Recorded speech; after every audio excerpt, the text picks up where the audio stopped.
अकरम सल्लल्लाहु ताला अलैहि वसल्लम से एक शख्स ने ये अर्ज़ किया था कि या रसूल अल्लाह सल्लल्लाहु ताला अलैहि वसल्लम, मैंने ना तेज़ धूप में जलती और तपती हुई ज़मीन पर कई मील का सफ़र अपनी माँ को उठा के इस तरह किया है कि मेरे पैरों में जूते नहीं थे। इस पूरी बात को फिर से आप समझे भला मैंने क्या कहा।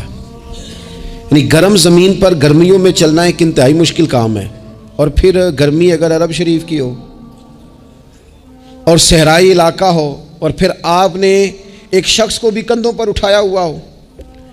या रसूल अल्लाह सल्लल्लाहु ताला अलैहि वसल्लम, गर्म मौसम में गर्म रेत पर नंगे पाँव माँ को उठाकर मैंने मीलों का सफ़र किया है। खुदारा मेरी बात को तकरीर ना समझना, ये एक ग़ुलाम ने अपने नबी से सवाल किया है।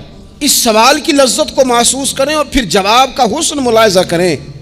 अर्ज़ की हुजूर, बड़ा मैंने सुना है कि माँ बाप की खिदमत का हक़ अदा करना चाहिए, तो वो मैं कोई हक़ अदा कर सका हूँ, कोई खिदमत कर सका हूँ? उसने कहा मैंने मीलों नंगे पाँव तपती ज़मीन पर सहरा में सफ़र किया है। तो महबूब करीम ने भी उसे सबक याद कराया। उसने अपनी तरफ से खिदमत बताई थी तो हुजूर ने माँ की शफ़क़त बताई। फरमाया जब तू पैदा हुआ था तो तेरी माँ को दर्द के झटके आए थे। वो जो झटके आए थे ना, उन झटकों में से अभी एक झटके का भी तू हक़ अदा नहीं कर सका। वो जो दर्द के झटके थे, वो जो तकलीफ़ थी, कितनी माएँ दौराने ज़च्च की दुनिया से चली जाती हैं। वो बेटा पैदा कर गई, खुद रुखसत हो गई, वो जान पर खेल गई, लेकिन एक ज़िंदगी दुनिया में छोड़ गई। लेकिन क्या कभी ऐसा हुआ है कि किसी माँ ने कहीं खड़े हो के कहा हो कि ओहो मैंने बड़ा काम किया है, मैंने बड़ी खिदमत की है, मैंने ये किया है, मैंने ये एजाज़ दिया है। लेकिन बच्चे थोड़ा सा करके ना, आपने नाराज़ नहीं होना, मैंने अपने कानों से ये बातें सुनी हैं कि जी अल्हम्दुलिल्लाह मैंने अब्बा जी को आज कराया है, शुक्र है अल्लाह का जी, अब्बा जी मेरे पास ही थे जी, बाकी भाइयों के पास नहीं थे। तो अब्बा जी किसके थे? पड़ोसी ने आज कराना था। आपके पास थे ना, तो आपके वालिद ही थे ना। आपने ये 20 मरतबा बताया है कि वालिद की मैं खिदमत करता हूँ, मेरे पास रहता। ये भी बताओ कि अब्बा ने मुझे हिस्सा कितना दिया है। साथ ये भी बयान करो कि सिर्फ अब्बा ही मेरे पास नहीं रहता, मैंने भी सारी ज़िंदगी बाप के पास ही गुजारी है। उसने भी कभी कहा था चारों मेरे पास होते हैं, पांचों मैंने रखे हुए हैं। क्या मजाक है, कितनी छोटी सोच है। अपने वालिदैन के साथ बड़ा रवैया उम्दा किया जाए, कभी ना उलझना। खबरदार, एक मकाम पर माँ बाप की नाफरमानी की जा सकती है, वो कब? जब वो आपको दीन के मुखालिफ चलने का कहें, जब रब रसूल की मुखालिफत का माज़अल्लाह कहें। और मुसलमान वालिदैन ये कभी कह सकते नहीं। बाकी हर काम में उनकी फरमाबरदारी है, उनकी खिदमत है, हर जायज़ काम में उनकी बात को तस्लीम करना है। बल्कि हज़रत अस्मा बिनत अबी बकर सिद्दीक़, हज़रत सिद्दीक़ अकबर रज़ी अल्लाह ताला अन्हु की साहिबजादी हैं। उन्होंने एक दफ़ा नबी पाक अलैहिस्सलाम की खिदमत में एक सवाल भेजा था। अर्ज़ की या रसूल अल्लाह सल्लल्लाहु ताला अलैहि वसल्लम, माँ मुशरिका है, अल्लाह रसूल को नहीं मानती, माज़अल्लाह माँ मुशरिका है, तो हुजूर वो मुझसे मिलना चाहती है, क्या मैं उससे हुस्ने सलूक कर सकती हूँ? तो नबी करीम ने फरमाया तेरी तो माँ है ना, चल तू अच्छा सलूक ही कर, तू अपना रवैया उसके साथ ठीक रख, क्योंकि तेरी वालदा है। मैं आज हुकूक़े वालिदैन पर तकरीर नहीं करने जा रहा, बस ऐसे ही मुझे ख्याल आया। मैं एक दोस्त ने एक सवाल पूछा है, मुझे अच्छा लगा उनका बात पूछना। उन्होंने ये पूछा है कि अगर किसी शख्स के वालिदैन दुनिया से चले जाएं और जाने के बाद उसे एहसास हो कि मुझसे बड़ी गलतियां हो गईं, उसे एहसास हो कि बड़ी कोताहियां हो गईं, बड़ी जगहों पे मैं भूल गया। बहुत सारे लोगों को पछतावा होता है कि यार बड़ी चीज़ें थी जो हम कर सकते थे पर हमसे नहीं हो सकी। उन्होंने पूछा जी कोई अब भी कोई उसका हल है? तो मैंने कहा है ना, हम रसूल रहमत के मानने वाले हैं सल्लल्लाहु ताला अलैहि वसल्लम। नबी पाक सल्लल्लाहु ताला अलैहि वसल्लम ने इरशाद फरमाया, अत-तरगीब व-तरहीब में हदीस मौजूद है। हज़रत अनस बिन मालिक रज़ी अल्लाह ताला अन्हु हदीस के रावी हैं। अल्लाह के प्यारे हबीब अलैहिस्सलाम ने फरमाया, जिस बंदे के वालिदैन या दोनों में से कोई एक इंतकाल कर जाए और वो माज़अल्लाह उनका नाफरमान हो, तो फरमाया फिर उनके लिए दुआ करता रहे, इस्तिग़फ़ार करता रहे, करता रहे, करता रहे, करता रहे। उम्मीद है अल्लाह उसे नेकोकारों में लिख देगा। वो फर्मा बरदारों में आ जाएगा। शर्त ये है कि वो उनके लिए इस्तिग़फ़ार करे, दुआए मग़फ़िरत करे। अब उनके लिए वो अब ही शुरू कर दे उनको याद करना, अभी उस मकाम पर आ जाए, अभी कुछ सोच ले, तो अल्लाह ताला की बारगाह से करम की उम्मीद है कि अल्लाह उसने जो ज़िंदगी में उससे गलतियाँ हो गई, रब उसकी उन गलतियों को माफ़ कर देगा। रोज़ इस्तिग़फ़ार करे। एक दोस्त ने मुझसे एक दफ़ा पूछा था कि हज़रत साहब वालिदैन चले गए हैं, उनके लिए क्या करूँ? तो बड़ी बड़ी चीज़ें भी की जा सकती हैं, लेकिन मैंने अपने उस मोहब्बत वाले दोस्त को ये मोहब्बत वाला मशवरा दिया था कि मैं चूँकि आपको जानता हूँ आप नमाज में कोताही करते हैं, आप ना नमाज़ पढ़नी शुरू कर दें। वो कहने लगे जी वो तो मैं पढ़ूँगा, वालिदैन के लिए क्या करूँ? मैंने कहा नमाज़ पढ़ें। हर नमाज की आखिरी रकत में कहोगे ना रब्बना इग़फ़िर ली वली वालिदैया, कहोगे ना हर नमाज में, तो कितना बड़ा अजर मिलेगा आपके वालिदैन को। और फिर वो सारा उसलूब के पहले आपने क़याम किया, फिर आपने रुकू किया, फिर आपने सजदा किया, फिर आप अत्तहियात में बैठे, पहले आपने अल्लाह की बारगाह के अंदर उसकी इबादत करने का दम भरा, फिर उसकी वहदानियत की शहादत दी, फिर उसके महबूब पर दुरूद पढ़ा। इतने सारे काम करके अब आपने आखिर में कहा रब्बना इग़फ़िर ली वली वालिदैया, या अल्लाह मुझे बख्श दे और मेरे वालिदैन को बख्श दे। तो बताइए अल्लाह कितना करम फरमाएगा। तो अपने वालिदैन के लिए उनके जाने के बाद बहुत सारी चीज़ें हैं, कफन दफन का बंदोबस्त किया जाए, जनाजे का एहतमाम किया जाए, लेकिन कुछ चीज़ों को नबी पाक अलैहिस्सलाम ने ज़रा तवज्जो से हमें समझाया है और हमारी बार बार तवज्जो दिलाई है। एक शख्स ने अर्ज़ किया था या रसूल अल्लाह सल्लल्लाहु ताला अलैहि वसल्लम कि मेरे वालिदैन दुनिया से चले गए हैं, तो क्या अब भी मैं उनके साथ कोई भलाई कर सकता हूँ? अच्छा पहले मैं आपसे एक बात अर्ज़ करूँ, हमें मौका मिलता है ख़त्मात शरीफ पे जाने का, इसाले सवाब की मजालिस में हाज़री का, और फिर अल्लाह ताला ये भी मौका देता है कि बाज़ औक़ात मुसलमानों के लिए दुआ करते हैं और हमारे ज़िम्मे लगा दिया जाता है कि जनाब इतना इसाले सवाब करने के लिए इहतमाम किया गया है तो ये आप कर दें। तो हम पता क्या करते हैं, हम कहते हैं कि जनाब जाने वाले का नाम बताओ, नाम बताते हैं तो हम फ़लाँ बिन फ़लाँ कह के जो नाम बताया जाता है उनके लिए दुआ कर देते हैं। लेकिन जब वालिदैन के लिए दुआ करते हैं फिर नाम तो नहीं ना लेते, फिर क्या कहते हैं या अल्लाह मेरे वालिद को बख्श दे, मेरी वालदा की मग़फ़िरत। इसका मतलब है वो दुनिया से चले गए, आज भी माँ बाप हैं, वो रुखसत हुए, उन्होंने पर्दा किया, उनकी रूह का रिश्ता टूटा है, पर तेरा रिश्ता उनके साथ आज भी कायम है। तेरा ताल्लुक़ उनसे टूट सकता, वो तेरा ताल्लुक़, मैंने एक दफ़ा पहले भी कहा था, मेरा बेटा शायद कद में मुझसे थोड़ा ऊंचा हो गया हो और अल्लाह ताला ने मुझे बड़े मोहब्बत वाले संगी दिए, मैंने अपनी हैसियत अहमियत से बढ़कर दुनिया में मोहब्बत पाई, लेकिन मैंने अपनी ज़िंदगी में सबसे ज़्यादा अपने वालिद की कमी महसूस की, बड़ी महसूस की। अभी भी कभी कभी सोचता हूँ कि कुछ बातें सिर्फ उनसे हो सकती हैं, किसी और से नहीं हो सकती। कभी कभी महसूस होता है कि उनके दामन के अंदर ठंड के मौके पर नेग मिलता था और गर्मी के मौके पर ठंडी हवा आती थी। ये ख़ास इन्हीं लोगों का वतीरा है, ये इन्हीं का खासा है। पता नहीं अल्लाह ने किस तरह इन लोगों को बनाया है और किस तरह का ये रिश्ता बनाया।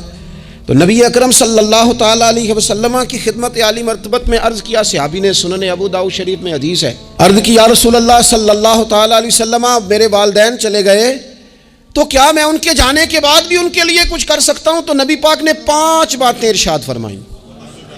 फरमाया हाँ, एक तो उनके लिए दुआ मांगा कर, दूसरा अल्लाह के महबूब ने फरमाया उनके लिए इस्तिग़फ़ार किया कर, तीसरा रसूल करीम अलैहिस्सलाम ने फरमाया अगर उन्होंने किसी से कोई वादा किया था तो उसे पूरा कर दे, अगर तुझसे हो सके। और रसूल करीम अलैहिस्सलाम ने फरमाया अगर हो सके तो उनकी तरफ से सिला रहमी भी कर, यानी उनके रिश्तेदारों से अच्छा सलूक कर, अपने चचाओं के साथ तू नेकी कर, और अगर तेरी वालदा की तरफ से तू नेकी करना चाहे तो अपने मामुओं के साथ, खालाओं के साथ तू अच्छा सलूक कर। और फिर 5वें नंबर पर महबूब ने फरमाया अपने वालिद के दोस्तों की ताज़ीम कर, उनके लिए तेरे दिल में अच्छे जज्बात हों, तू इकराम कर दोस्तों का।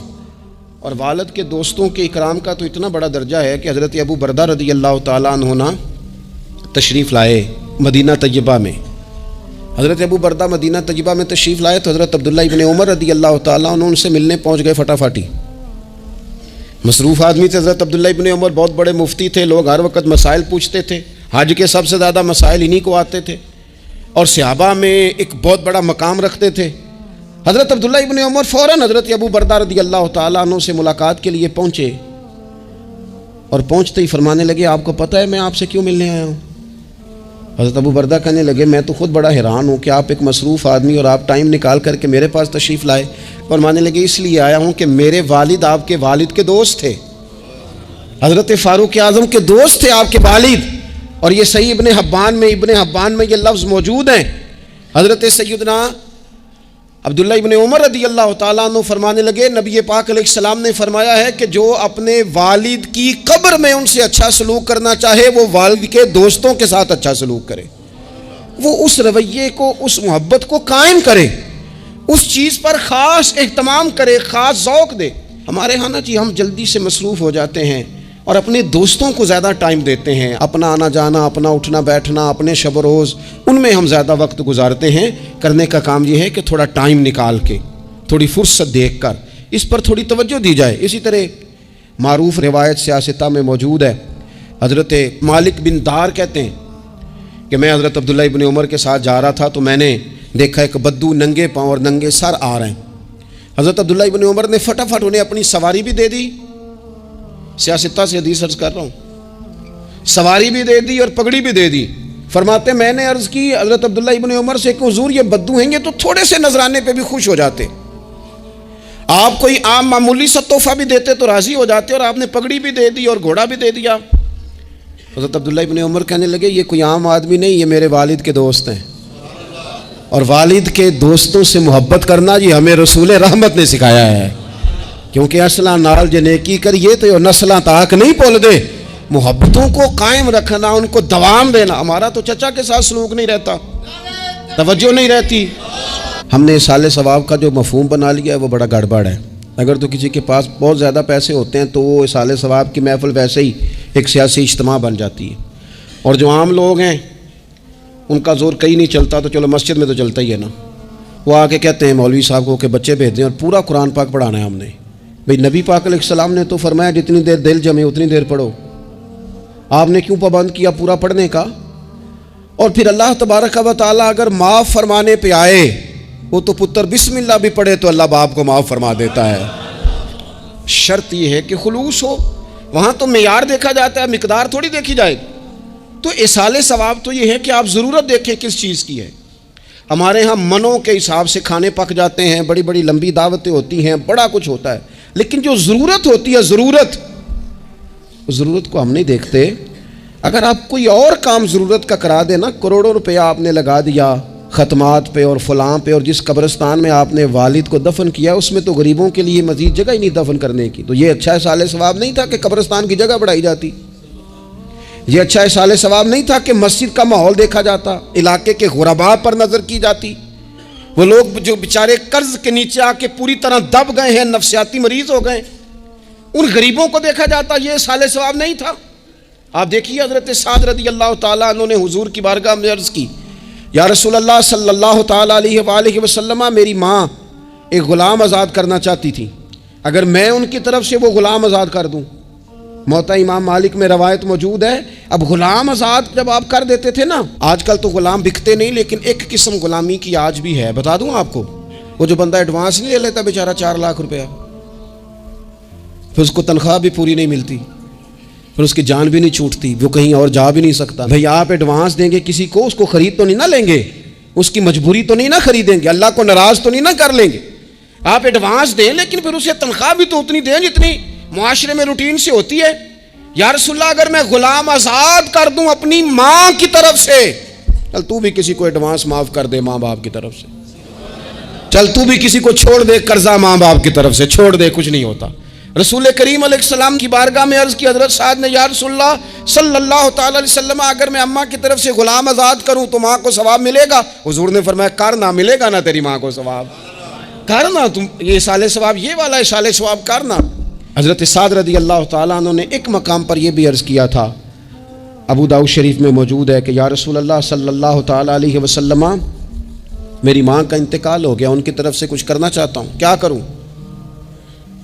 मैं आपसे अर्ज़ करता हूँ ना, तनकीद करना तो आसान काम है, तो बनाए ना किसी मदरसे में कमरा जहाँ तालिब इल्म पढ़ें, वालिदैन की तरफ से बनाएं, जाके देखो ना, ये बात करना तो आसान है कि अस्पतालों में एक एक बेड पे 4-4 लोग पड़े हैं, तो आप अपने वाली साहब की तरफ से अस्पताल में 2 कमरे बनवा देना, आपको 20 बेड पहुंचा देना। आप जाके बात करें किसी ट्रस्ट वाले से और किसी सरकारी हॉस्पिटल वाले से कि लाइनों में लगे हुए हैं लोग, हार्ट का पेशेंट जो बेचारा करीब हो जाता है मौत के और उसका टेस्ट ही नहीं हो पाता, मशीनें नहीं चलती, तो आके बढ़े ना। क्या ये काम नहीं है? दूर बैठकर तनकीद कर देना और थोड़ी देर तबसरों का मजा लेके चुप कर देना, ये तो कोई भी कर लेगा, लेकिन अमली इक़दाम किसने करना है? हजरत साद ने अर्ज की, हुजूर अम्मा चली गई है, उनके लिए क्या करूं? तो शारहीन हदीस कहते हैं शायद मीठे पानी के कुओं की बाज़ जगहों पे कमी थी, करीम ने फरमाया पानी का एहसाल सवाब कर। हजरत साद ने अम्मा की तरफ से पूरा कुआं खुदवाया और हुजूर ने नाम रखा, फरमाया ये साद की माँ के नाम का कुआं है, तो कर दे अम्मा जी के नाम पर कोई खैर का काम। अगर और कुछ ना हो सके तो अगर गली हमने तंग कर दी है ना, तो अब्बा जी की तरफ से वो कुशादा कर दे, उसका भी सवाब होगा इंशाल्लाह। 4 फीट जगह छोड़ दें ताकि लोगों को आने जाने में आसानी हो। जहां जहां आप लोगों के लिए खैर करेंगे उस पर अल्लाह अजर अता करे, तो इसाले सवाब की ये वाली सूरतें भी इख्तियार करें। फिर टाइम निकाल कर वालिदैन की कब्र पर जाएं और वहां हाजिरी दें। जो लोग मज़ारात पर जाने के शौकीन हैं वो ज़रूर जाएं, मैं भी जाता हूँ। और मैं आपको पहले भी कह चुका हूँ, मैं दाता साहब रहमतुल्लाह अलैह कभी भी इस तरह नहीं गया कि मैं जलसे पे गया हूँ, महफिल पे गया हूँ, किसी काम गया हूँ तो हाज़िरी दे लूँ। मैं समझता हूँ ये ठीक नहीं है। मैं तो दाता साहब स्पेशल जाता हूँ, मैं तो हज़रत बाबा साहब भी जब जाता हूँ तो स्पेशल जाता हूँ, और मैं जाता भी हूँ तो उनकी खिदमत दीनिया को, उनकी अज़मतों को सलाम करने जाता हूँ। मैं तो फ़यूज़ात रूहानिया के लिए जाता हूँ, एज़ ए ख़ास जाता हूँ, हाज़िरी देता हूँ। ये बड़ा कमाल बात है। लेकिन आपको एक बात अर्ज़ करूँ, ये अल्लाह वालों के मज़ारात हैं, इन पर ज़रूर जाना चाहिए, लेकिन एक बात याद रखना, हर बेटे के लिए उसके बाप की कब्र मज़ार है, हर बेटे के लिए उसकी माँ की कब्र मज़ार है। इस पर भी हाज़िरी दो, हाज़िरी का मिजाज बनाओ। यहाँ जा कर के ना हाज़िरी दे के आओ। मैं कब्रिस्तान से निकल रहा था तो एक दोस्त ने मुझे कहा कहाँ हैं? मैंने कहा मैं अपने वाली साहब की कब्र पे हाज़िरी दे के आ रहा हूँ। कहने लगे उनका मज़ार कहाँ है? मैंने कहा वो आपके लिए तो कोई रवायती मज़ार नहीं है, वो मेरे लिए मज़ार है, क्योंकि मेरे वालिद है ना, वो राज़ी होंगे तो रब राज़ी होगा। वालिदा के लिए नबी पाक ने फरमाया उसके पैरों के नीचे जन्नत है, तो जिसके पैरों के नीचे तेरी जन्नत है, बताओ उसकी कब्र तेरे लिए मज़ार नहीं? उसकी कब्र तेरे लिए बाइस फ़यूज़ बरक़ात नहीं? तो नबी पाक सल्लल्लाहु अलैहि वसल्लम ने फरमाया एक रवायत में, जो हर जुमे वाले दिन अपने वालिदैन की कब्र पे जाएगा, अल्लाह तबारक व तआला जाने वाले की भी बख्शी फरमा देगा। थोड़ा सा ना मखसूस सा टाइम निकालें, कुछ थोड़ा सा इरादा करें, हाज़िरी का प्रोग्राम बनाएं। एक बात और अर्ज़ करनी है यहाँ, उसको मैं बड़ा ज़रूरी समझता हूँ आखिर में आपकी खिदमत में अर्ज़ करना। एक बात अच्छी तरह से तय कर लेना, कुछ चीज़ें ऐसी होती हैं जो उधार होती हैं, कुछ ऐसी होती हैं जो नगद होती हैं, बिल्कुल नगद, उनमें उधार नहीं होता। वो कहते हैं ना जी हम जी उधार का कारोबार नहीं करते, हमारा सारा कारोबार कैश का है, हम बिल्कुल एक हाथ दे दूसरे हाथ ले, हमारा ये सिलसिला है, हम बिल्कुल जो है ना किसी किस्म का क्रेडिट पे नहीं चलते। मैं आपसे अर्ज़ करूं, नबी पाक अलैहिस्सलाम ने फरमाया किसी जुर्म की सज़ा अल्लाह ताला दुनिया में नहीं देता इतनी जल्दी। बहुत सारी सज़ाएं रब ने रोक दी हैं, क़यामत को दी जाएंगी। अल्लाह ताला सब सज़ाओं से हमें महफूज फरमाए। लेकिन फरमाया वालिदैन की नाफरमानी ऐसा जुर्म है जिसकी दुनिया में भी सज़ा मिलती है, दुनिया में ये तय है। हुज़ूर अलैहिस्सलातु वस्सलाम ने कभी किसी शख्स के लिए दुआए ज़रर नहीं की। हुज़ूर ने तो कभी ये भी नहीं कहा, जो पत्थर मार रहे थे कि ये तबाह हो जाएं, बर्बाद हो जाएं, इनकी नाक खाक आलूद हो जाए, लेकिन सीढ़ियाँ चढ़ते हुए जो मशहूर हदीस है, महबूब ने आमीन कहा। और फिर हज़रत जिब्रील ने जब 3 लोग बताए तो उनमें एक बंदा वो था, हज़रत जिब्रील अमीन अर्ज़ करने लगे या रसूल अल्लाह सल्लल्लाहु ताला अलैहि वसल्लम, जिसने अपने माँ बाप दोनों या किसी एक को बुढ़ापे में पाया और फिर उनकी खिदमत करके जन्नत हासिल न कर सका, उसकी नाक खाक आलूद हो जाए, तो हुजूर फरमाते मैंने भी कहा आमीन, हो जाए, इसे हो ही जाना चाहिए। ये शख्स इस तरह का है कि इसे खाक आलूद हो ही जाना चाहिए।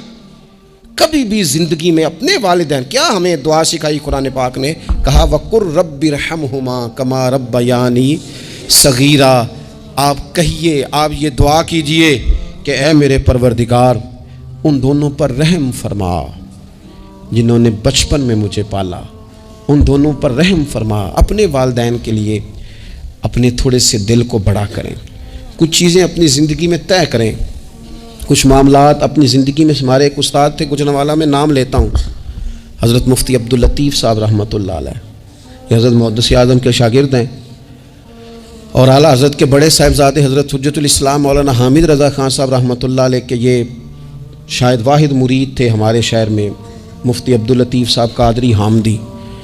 गुजरांवाला में शायद को शख्स हो जिसने गुजरांवाला में पढ़ा हो तो वो हज़रत का शागिर्द या शागिर्द का शागिर्द, ये उनकी ज़िंदगी थी। उनकी वालदा की बड़ी लंबी उम्र हुई तो उनके बाज़ क्लास फेलो ना उस्ताद साहब कहते मुझे मजाक करते हैं, वो कहते रात को महफिल पे आना है तो उस्ताद जी कहते मैं अम्मी से पूछ के बताऊंगा। तो कहते आप क्या बात करते हैं, इतनी आपकी उम्र हो गई, बच्चे आपके बड़े हैं, पोते आपके, पोतियाँ नवाज, और अभी भी अम्मी से। फरमाते अम्मा बूढ़ी हैं, ज़ईफ़ा हैं, मैं नहीं ना होता तो परेशान हो जाती, देर से आता हूँ तो सो नहीं पाती, अम्मी से पूछ कर बताऊँगा। ओ दोस्तों, ये लोग शायद आज इसीलिए इनके मज़ारात से खुशबू ज़्यादा आती है, शायद इसीलिए लोग इनका नाम मिंबरों पे लेते हैं, जुम्मों में तज़किरे करते हैं, शायद इसीलिए इनके लिए दुआएं ज़्यादा होती हैं, शायद इसीलिए इनकी असनाद ज़्यादा चलती हैं। क्या मेरे रसूल करीम ने फरमाया, हुज़ूर ने फरमाया सहाबा अगर मेरी वालदा मौजूद होती ना और मैं तुम्हें नमाज़ पढ़ाने आता और मैं सूरह फातिहा पढ़ लेता और मेरी माँ पर्दा सिरका के कहती बेटा ज़रा मेरी बात सुनना, तो फरमाया अल्लाह की कसम नमाज तोड़ के अपनी अम्मा की बात सुन के आता। आप मेरी बात को समझें, इस मफ़हूम को अपनी ज़िंदगी में पैदा करें और बिलखुसूस वालिदैन रुखसत हो जाएं तो फिर तो ज़्यादा हक़ बनता है कि हम थोड़ा और ज़्यादा मोहतात हो जाएं